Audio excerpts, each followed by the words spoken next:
What are some of the new growth of the business? Well, the new growth, we now have about 90 restaurants and bars in North Texas that can feature at least one of our wines.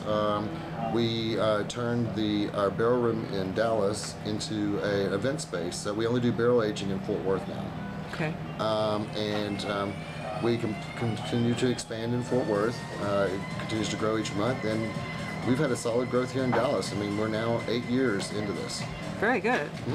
So, however, with all the problems of the climatic conditions with the grapes in the high plains and the loss that everybody's having, and which is affecting you yourselves, how much of the grapes, as far as percentage, do you think you will have to make wine? From grapes from Texas this year, it'll probably be, it may be 0% even.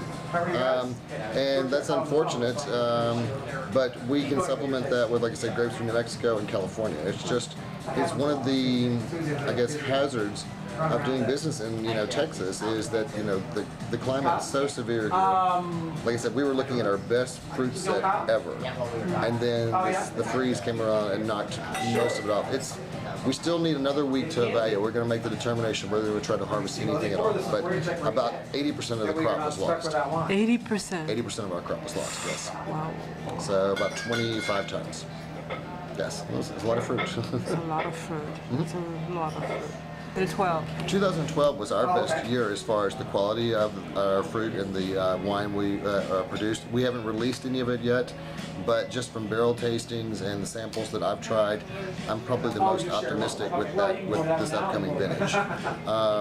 Unfortunately, with 2013 not going to be one, we're going to have to continue to supplement it with other fruit. It's just we won't have very much estate growth, and the estate growth has always been a nice to have, not have to have. That's the reason we've always purchased from California and New Mexico, is because we know that supply in Texas is not consistent, and that's our whole model, is we have a consistency and we have to maintain that. We would like to buy more fruit. We even had contracts to buy more Texas fruit this year. All of that was lost as well too. So. Oh wow. Yep.